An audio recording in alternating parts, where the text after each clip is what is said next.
আসসালামু আলাইকুম। সবাই কেমন আছেন? আশা করি যে যেখানে থেকে আমার ভিডিওটি দেখছেন সবাই অনেক ভালো আছেন এবং সুস্থ আছেন। আলহামদুলিল্লাহ আমরা অনেক ভালো আছি। ইনায়ামুজ ব্লগ থেকে আরও একটা নতুন দিনে নতুন ভিলেজ লাইফস্টাইল ব্লগ ভিডিও নিয়ে আপনাদের মাঝে চলে আসলাম। আশা করছি ভালো লাগবে। একটা লাইক দিয়ে পুরো ব্লগটির সাথেই থাকবেন। আর যারা আজকে নতুন চ্যানেলটি সাবস্ক্রাইব করে দিয়ে নতুন বন্ধু হয়ে পাশে থেকে যাবেন। তো এখানে যে এনারা রাত্রেবেলা আর কি কিছু ফলমূল নিয়ে আসছিল, আর হচ্ছে মিষ্টি নিয়ে আসছে, খেজুরের রসের মিষ্টি। তো তাই আর কি গুছিয়ে নিলাম রাত্রেবেলা। তাই আপনাদের সাথে অল্প শেয়ার করলাম খেজুরের মিষ্টিগুলো আর কি কেমন হয় দেখতে। অনেকেই হয়তো চিনেন না। আর এই তো এখন হচ্ছে সকালবেলা এনে আব্বু পাখিদেরকে খাইতে দিল। তো আমি চা বানাই নিতেছিলাম।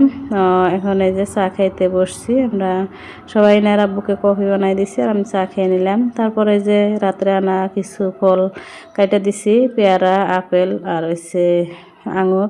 তো সবাই মিলে খেয়ে নিতেছিলাম। আর রান্নাটাও কিন্তু করে নিছি আমি তাড়াতাড়ি করে, যেহেতু চাউল জারবো তাই আর কি ভিডিও করা হয় নাই। ডাল রান্না করছিলাম আর বাজি করছিলাম, কপি বাজি, আর সাথে কপির বড়া বানাইছিলাম। তো বড়াগুলো আছে রাত্রে আর কি বড়া বানাইছিলাম।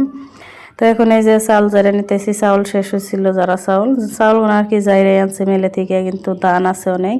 মেল বলে নষ্ট হয়ে গেছিলো আমার ধান বাগানের সময়, তাই আর কি অনেক ধান আছে। তো সেগুলো আর কি বেছে নিতে হয়। তো আমি ধান বাছতেছি। ধান বাছতে বাছতে কিন্তু অনেকটাই সময় লাগছে চাল জারতে।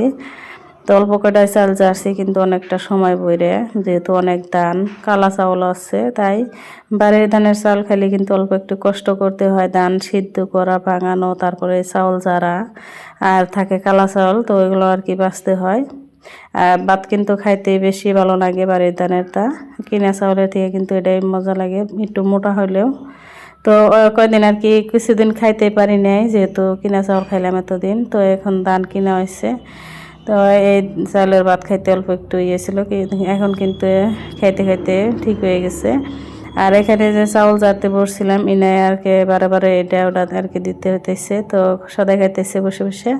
আবার আসছে পানি ভরে দেওয়ার জন্য, যেহেতু ডামের পানি অল্প একটু আছে তাই ভরতে পারতেছে না, এমনি তো একাই ভরে খায়। তো চাউল টাউল যাইরাই যে এখন আমি উঠানটা ঝাড়ু দিয়ে নিতেছি, যেহেতু সকালে উঠান আজকে ঝাড়ু দিনে পাখিদেরকে খাইতে দিলে লেত্রা হয়ে যায়। আর ইনায়ের আব্বু উঠানের মধ্যে বাঁশ কাইরে আর কি চাইছে নিল বাঁশ কুটা বানানোর জন্যে, পাতা কাটে যে। তো পাতা কাটা কুটাটা ভেঙে গেছিল গা, তো আর একটা কুটা আর কি বানাইলো। কুড়াটা বানায় জানলার উপর আর কি শুকাতে দিচ্ছে। কিছুদিন পরে আর কি অল্প একটু পাতল হবো, তারপরে কিন্তু ওটিতে পাতা কাটবো। তো এই যে আমি উঠানটাও ভালো করে ঝাড়ু দিয়ে নিলাম। তো আজকে আর কি সমস্ত কাজ সকাল সকাল সেরে নিলাম, যেহেতু অনেকটাই বেলা হয়েছে। নেরা বউ একটু বেলা করে আর কি দোকানে গেতে আসছে। তো রাত্রে যে কফির বড়া বানায় রাখছিলাম, তো এই আর কি গরম করতেছি। রাতে সকালে ডাল রান্না করছি আর আলু ভর্তা করছি। তো আজকের আর কি খাবার এই দিয়ে আর কি সকালকার খাবার খেয়ে নিব। তো যারা যারা এ পর্যন্ত আমার ভিডিওটির সাথে আছেন, যদি লাইক দিতে ভুলে থাকেন প্লিজ একটা লাইক দিবেন।